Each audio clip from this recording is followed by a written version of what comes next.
Bonjour, bonsoir Wandeko, Biscan sur Bozali, na zonga libino lelo pour que to kabola lisusu moi si je moko. Mais na lingina informé bino que na mikolezo ya bokola nanga mingi na Kiboul Show parce que c'est là où je vais commencer à côté ba émission au Italie to banda ko étudier ba comportement et puis ba conséquences na yango et kozala na Kiboul Show nde to banda kolanda yango. Donc naza kofungola bino déjà pour que vous vous abonnez belé parce que kozala chomoko tellement et kozala intéressant, donc une émission intéressante où on va le mingi ba comportement, ba conséquences na yango, ba cause na yango et puis ko aider biso et belé. Donc na kosenga mingi bo vous enregistrer mingi na Kiboul Show et puis bo aimer ba émission là et puis bo partager yango belé parce que ça émission où ko banda ko édifier biso. Alors, les longs naïe pour que Tolobela les causes de l'impunité et ses conséquences en RDC. La cause il y a impunité puis la conséquence na biso na RDC. Et d'abord l'impunité c'est quoi? Impunité est absence il y a punition. Absence, il y a punition. C'est ça qu'on appelle l'impunité. Donc, c'est-à-dire que Batubalo Salamakambu, Ndenge Balingi, tout ça, mais punition exacte. Il y a une impunité. Mais si vous avez une cause, il y a conséquence nini, oyo tozomona lelo na mboka na biso na RDC à cause ya impunité wana, à cause ya manque ya ba sanction, à cause ya manque ya ba punition. Makambu nini ezali ko salema. Et puis, mboka na biso komi na point on a lelo à cause de l'impunité. Alors, sans plus tarder, na koloba na bilo ba cause oyo ngai na vandi na réfléchir na moni ba cause ezali belé. Mais na ko épingler lelo 4 points, donc 4 causes. Cause ya liboso na lobi ezali manque ya organisation. Cause ya mibale na lobi ezali manque ya redevabilité. Cause ya misatu na lobi ezali manque ya ezali plutôt motivation égoïste. Cause ya misatu ezali motivation égoïste. Et puis cause ya mine ezali manque de compassion. Nde ba cause oyo ngana zui lelo pour que to partager na bino. Oyo ezo sala que impunité et vandi kati na mboka na biso et comme lokola et comme il est vendu d'une manière permanente. Wana point liboso et puis deuxième point na yakoloba to kolobela ba conséquence nini oyo impunité et boti comme mbuma na mboka na biso. Sans plus tarder na kei na point ya liboso. Point liboso ezali nini na lobi ezali manque d'organisation. Manque d'organisation tozovana na ba mboka o esika biso to vandi. Au moment que mboka ezali bien organisé, bato bazo ko salate, bazali na auto lobaka bazana assistance sociale wana ezo utana nini ezo utana mbongo oyo bango bazali ko zwa comme taxe pa ya batu. Nde yango wana baza ko s'organiser pour que mutu na mutu esiki ezali azala à l'aise, pour que mutu na mutu esiki ezali a envier muninga te, pour que mutu na mutu esiki ezali a ko bénéficier na ba ressources ou ezana mboka oyo. Donc le pays s'est organisé de manière à ce que mutu na mutu a se retrouver quelque part d'une manière ou d'une autre. De manière à ce que mutu nyonso a meka kozala quand même na minimum ya loko ne fiske ya kolia. C'est parce que bamboka oyo ezali organisé. Alors d'où bamboka ezali organisé, pourquoi? Parce que bazali na kolandela mutu nyonso o eza na responsabilité o ba pesi na point na ye na sika na ye il faut ça il a ndenge longo bani parce que ça il a ndenge longo bani te, il y a de sanctions, il y a de punitions. Ya on tolobi pas na biso toza kozanga organisation tout simplement parce que tozangi kobongisa ko nous organiser biso sur ngo tozomona impunité ezali belé muto ba opesa ye responsabilité songo to pakala akosala makambo na ndenge na ye parce que ayebi que punition ezate sanction ezate. Mais awa na mboka o esika biso tozali tellement que bazali organisé mutu na mutu esika azali responsabilité bapesi ye azali kobanga pour que soki asaleli lolenge elongobani te akozala na sanction. Yango nalobi manque ya organisation. Nous ne sommes pas tellement organisés. Tozomona ba fuite ya bambongo ebele, mais batu bazali ko souffrir ba handicapé, baza na soutien te. Alors que na bamboko un handicapé aza muto d'une manière permanente aza na charge ya l'état. Mutu oyo aza na bana ebele, aza na musala te, aza na charge ya l'état. Mutu oyo azali na problème moko oyo ezali mental, donc aza handicap toloba. Tout comme mutu akatala makolo, mutu abukala maboko, mutu aza na problème mental, mutu wana azali handicap awa na mboka oyo du point de vue organisation, bato wana bazwi bango en charge na gouvernement. Gouvernement ezwi bango na ndenge nini na mbongo ya ba contribuable oyo bofutaka ba taxe, oyo bazwaka na ba taxe na ba compagnie, oyo zo futa tango zo sala, ba mbongo na nyonso nde eza ko faire fonctionner mboka, et puis mutu na mutu aza ko zwa pas na kati ya mbongo wana. D'où yango wana baza ko assister ba handicap, baza ko sala ba organisation mususu pona ko assister bato baza dans le besoin et ainsi de suite. Donc biso tozali na organisation te na mboka na biso. Cause moko o ezali ko sala ke impunité et vandi na mboka wana parce que mutu na mutu azo sala makambo na ndenge na ye sans pour autant que azala sanctionné. Cause ami balé na lobby ezali manque ya redevabilité. Redevabilité. Redevabilité ezali. Par le biais redevabilité ezali être redevable à quelqu'un par lequel ou tu as bénéficié de quelque chose. Donc toloba lokola na mboka na biso tozali na ba homme politique batwana bazaka élu et batwana bazali redevable na population oyo a voté bango. Bato basalaka, il faut bafuta bango mbongo. Mukolo compagnie aza redevable na ba travailleur oyo baza ko salaka pour que produit na ye etambola pe ateka azala na mbongo. Donc, ba chef du personnel baza redevable na batu oyo bango bapesi mukolo compagnie apesi bango responsabilité ya kofuta batu wana. Batu wana nyonso baza redevable. Mutu aza redevable, donc oza kosala musala oyo mutu apesi yo oza kosala, et puis il faut ozongisela le litomba selon musala oyo mutu apesi yo. Mais est-ce que lelo na mboka na biso biloko wana esalamaka? Tozomona na mboka na biso ba homme politique bazomona comme si responsabilité bapesi bango ezali pona bango basepela bazala bien, mais bazomona ke baza na compte à rendre pa ya mutu te. Esprit ya redevabilité ezalité et pas ya peuple la biso. Ya mona mboka na biso toujours eza na problème. Ya mona auto loba que ezali impunité. Et bato nyonso oh il faut baza redevable. Bazomona ke baza na bango redevable te parce que mutu akolandela bango azate. Preuve en est que toyokaka oka mutu ba détourner ba millions ebele mutu na tambola na librement. Donc mutu na éviter que mbongo o ya zui o ya détourner. A bebisi ba vie ebele na sima parce que mbongo wana ezali mbongo ya biso nyonso na mboka. Et puis mbongo wana il faut ça la pona malamu ya batu nyonso. Mbongo wana il faut ça la pona ko créer social ya malamu pona ba handicapé, ko créer social malamu pona bato bazana ba besoin. Mais mbongo wana individu ye moko azui yango ebele et ekomi ya ye, mais azali na ye na mutu akotuna ye te, et puis azana mutu akolandela ye te, et puis c'est normal biloko wana ekomi normal et pas na biso. C'est là où je parle de l'impunité. Alors, na longo wana na ina point o mususu na lobi ezali motivation égoïste. Motivation égoïste na sens nini? Donc mutu ayebi que ngai nazo kozwa responsabilité oyo pour que na mekako komi bongisa ngai moko.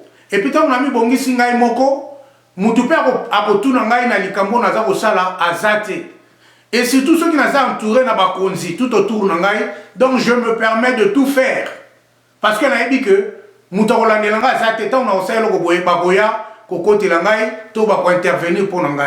Donc, esprit, il y a motivation égoïste. Motivation égoïste, c'est ça.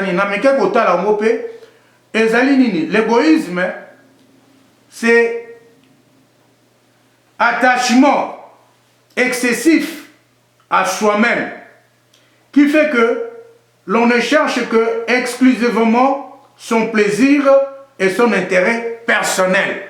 Donc, bah, tu es belé, même dans la politique, les gens se sont attachés na plaisir na bango personnel, na intérêt na bango personnel. Et bah bossani intérêt à peuple, bah bossani intérêt à population. Bah to bazo que na politique bah bossani intérêt à population. Je répète, bah bossani intérêt à population. Donc mutuna mutazo que ne kuna azo que ne pour na intérêt na yemoko personnel. Mutuna mutazo que kuna na mutuna yemoko azana agenda na ye. Bah tu vas comme ça la politique. Tout simplement parce que que tout ça a des conséquences. Bah tu commences à la politique parce qu'avec moi que Moussala est au foot alors politique est au foot. Bah tu ne sais pas la politique. N'importe à un moment donné tout le monde qui la musique et comment ça bah tu ne sais pas qui met la musique. Donc les gens basaliko ça la makambu pour l'intérêt na bango personnel et ça pour la nation. Les intérêts égoïstes. Bah politiciens, bah tondi, yango tozo mona système ya groupe AFCC cash. Bah partage à pouvoir entre bango na gouvernement tout comme na bah société publique. Tout simplement parce que les gens pensent que mboka wana eza ya un groupe d'individus. Nazo zango lokola, bah tu ba kanisa ke mboka wana ndena lobaka eza lokola ndaku oyo to richesse oyo ba parents batiki biso na sobana mais sikoyo ya mukolo ya mobali na ya mukolo mwasi ba kaboni ba richesse wana bango mibale kaka pona oya mwasi azui pona ina famille na ye ya mobali azui pe pona ina famille na ye sikoyo baleki o batikali na se wana bazana eloko te ya koloba et puis bazui eloko te mais baleki wana pe bazana bana bazape na basi. C'est ce qui se passe. L'intérêt égoïste, motivation égoïste. Et bato bazo sa biloko wana bazali sanctionné. Le peuple ne dit rien. Sanction exacte. Alors, sikoyo intérêt égoïste wana ezo sala ke moyen mboka eto mwama exacte, moyen démocratie et vanda exacte. C'est ça l'impunité. Batouana baza jugé et Batouana baza mona que c'est normal ce qui se passe. Et quand on les juge, ils ont toujours des excuses. Et quand on le reproche, il y a toujours makambo bimaka. L'impunité. Et il y a mine na loba kezali manque de compassion. Batu bazangi bolingo, compassion ezanini. Compassion natanga ki yango awa. Compassion ezali sentiment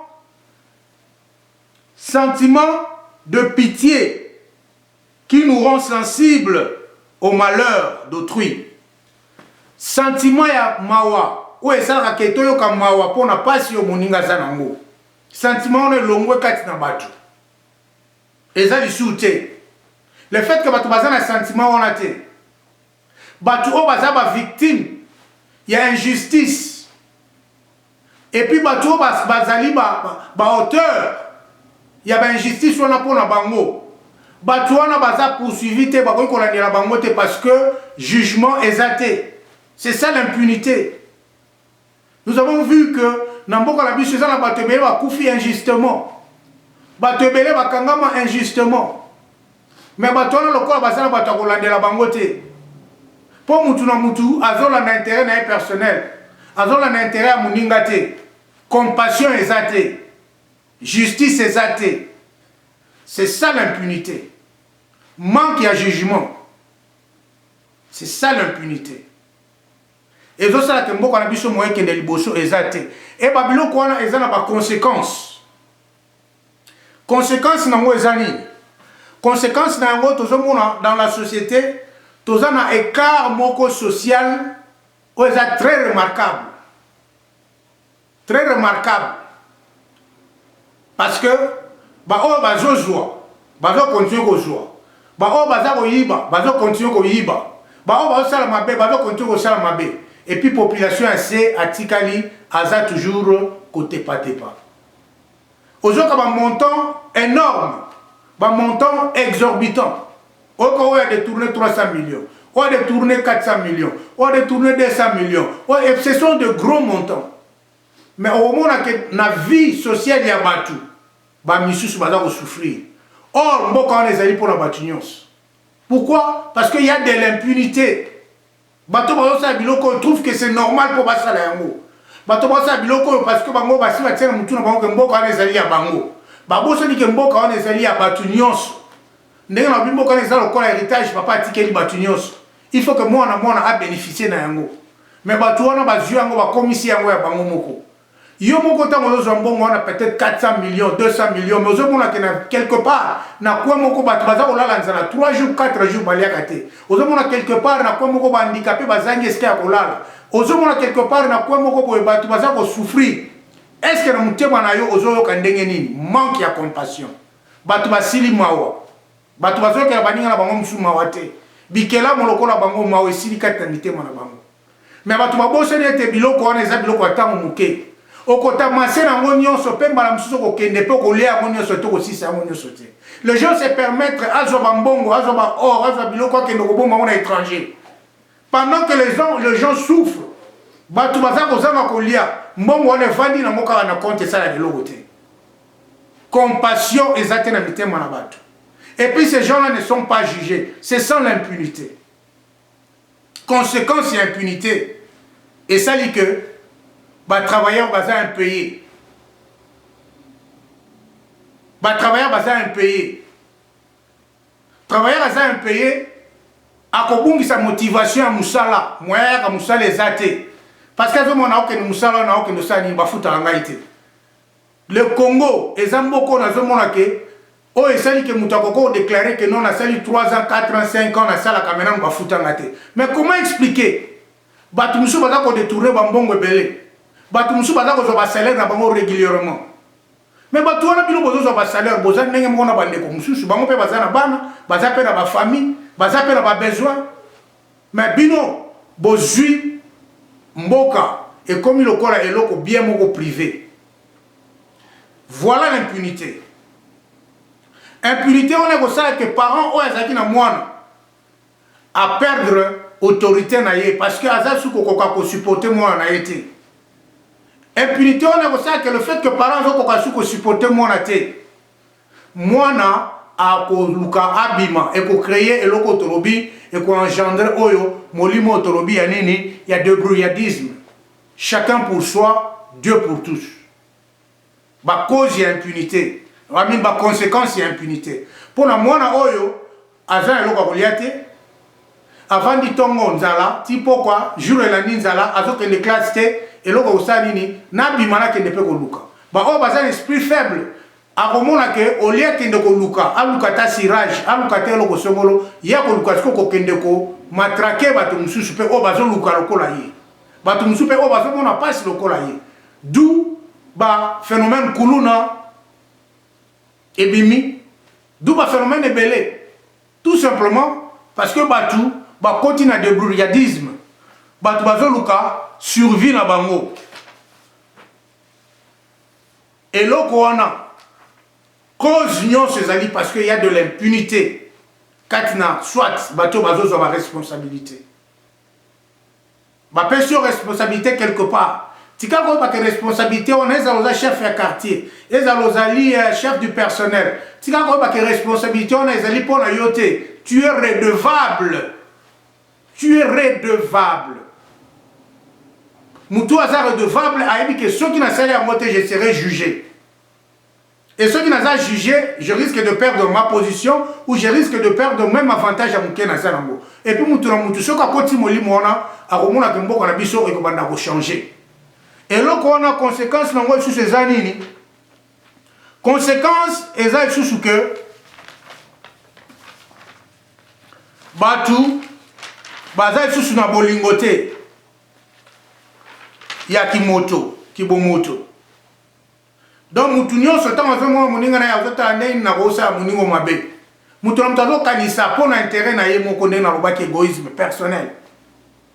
nyonso eza ba conséquences oyo ya impunité ya bato baza kokamba eza kosala ke affecter population. Donc nauti koloba que lelo nangaki na lobela o etali impunité na ba conséquences nango na République démocratique du Congo. Na épinglé kaka 3 points, I mean 4 points, il y en a d'autres points donc on peut épingler, mais na épinglé 4. Na lobby ça manque d'organisation, na m'équipe ko tali sango na lobby ezali manque de redevabilité, na lobby ça manque ezali motivation égoïste, na lobby ezali manque de compassion et puis na pesi quelques points il y a conséquences oyo ezali ko engendrer le fait que il n'y a pas de jugement pour na bateau baza ko se comporter ndengwana conséquence nango eza na se to moni ezo causer que bato baza impayé ezo sala que ba parents ba perdre autorité na bango na bandako ezo sala que bana bakomi bakuluna ezo sala que bana bakomi ba ujana ezo sala que bato bakomi bango nyonso ba débrouillard et na ba condition mususu inhumaine, tout simplement parce que bato bakomi koluka survie. Na kopesa quelques recommandations pour na suki ça. Recommandation na ngai ya liboso ezali que esengeli na biso ko nous organiser. Na ebe te zana bande ko belé o baza lelo nzinga na mokonzi to baza ko sana mboka na biso bauti na libanda. Ba yebi eloko to bengaka assistance sociale. Et puis, madame Soussou Bandeko Belé va bénéficier de l'Ikambouana. Qu'on nous organise, Bambongo Oyo, Batubada Kotia na Bapoche, les Bambongo na Bango Bakendeko, ça, l'ambiance, ça, va tapage. Qu'on organise la société, de manière à ce que chaque peuple a se retrouver quelque part, na ba ressources, ou Yamboka Wana, na ba taxe, ou Ezako Pesama. Handicapé, au moins chaque mois, na Koyoko Zwata, moi, 5 ou 10 dollars pour que nous nous organiser. Organisons-nous dans ce sens-là. Et nous avons les alliés belés pour que ça yango. Et là, on a aussi une volonté. Et là, on a aussi une kolongwa na esprit ya égoïsme. Et là, on a aussi une compassion ya muninga. Et là, on a considéré. Et ça dit qu'on créer un système de contrôle et de sanction pour inculquer l'esprit de la redevabilité aux gens. Système on a créé yango mutoye ba que ceux qui na yé musala et que na sali musala ndenge sengelité il faut na redevoir et pas la population te pas bato ba pesi na musala te pas bato yo ba pesi ngai bango mukumba na bango esprit wana ceux qui mutwase eloko wana te ay ba que ceux qui na sali yango te na kozala sanctionner muta koma na ko banga il faut instaurer système wana et en plus il faut organiser la séance de civisme pour na bato bazo ba responsabilité na misala et si kanyon so bazali ko pesa bango ba séance de civisme ba yeba eloko nini ba yeko sala parce que beaucoup de gens ont des responsabilités. Les gens pensent que Kokamba c'est être intelligent. Les gens pensent que Kokamba c'est le fait d'avoir trop étudié. Non. Kokamba ezali ARP. Kokamba ezali elokoyo, il faut un esprit créatif. Yako yeba ndenge yako salela pour que opesa esengo et pas ya baninga. Puisque ozo sala pour na yote, mais ozo sala pour na bandeko ba pesio ba mukumba. Il faut que mutu azako yako zo mukumba to responsabilité. Ayeba alekana civisme. Ba séance on ba na kosala na ba société, ya ba responsable. Na bisika nyonso na politique ba civisme ba séance moko ya civisme pour que batu ba banda kozwa conscience ya ba responsabilité au bazali kozwa et puis ba yeba que baza ko yate pona ba intérêt na bango personnel et puis ba yeba que musa baza ko sala baza redevable na société. Si on peut créer toutes ces choses là to ko asseoir démocratie et puis muke changement ko kota mboka na biso bandeko na sukisi wana to mona na bino bala sima ndenga otolobawa na créer show ya sika show wana ekozala Kibul show eza show to kolobela kaka makambo etali ba comportement cause na yango pe na ba conséquence na yango oyo ekoki kosunga biso soki toza kolanda biso nyonso toza kolanda peut-être que moko na moko esika kozala ekopermettre que makambo ebele emeka kochange na mboka na biso nayebi ete nakoki kochange nyonso te mais nayebi ete nakoki kocontribue mpe mpo na changement na mwa ndambo ya mayele moke oyo nzambe apesi ngai yango wana nasali show wana na invité biso bandeko toya ebele to aime show oyo et puis to nous inspire ebele kala mingi te na kolancer yango to nous inspire ebele et puis ba show ebele na kosala yango sur base ya ba inscription sur ba inscription ezali ebele na moni que non les gens vont me suivre les gens trouvent que ce que je suis en train de faire et ça quand même malamu pesa intéressant pour la bien-être ya mboka et ko spesanga makasi pe ko pesanga makasi ya ko sala ba performance moko susu ya likolo ya makasi koleka d'où na ko banda show na kala mingi te na bengi bino ebele pour vous inscrire et puis na show na message na tindi on a sali sikoyo bo sala ba commentaire ya malamu pe bo aimer pe bo partager pour encore m'encourager pour que mbala simana ya nena lobaki moko na biso aza obligé à komema libanga pour que mboka na biso ekele liboso ba misu ba meme yango na kosala ba analyse politique mais nga na komema yango na sens que to sala ba analyse moko oyo ezali na cadre ya ba comportement pour que emeka pe ko aider biso pour que mboka na biso ekele liboso kimia nzambe za na bino tomonani mbana simo merci bye bye.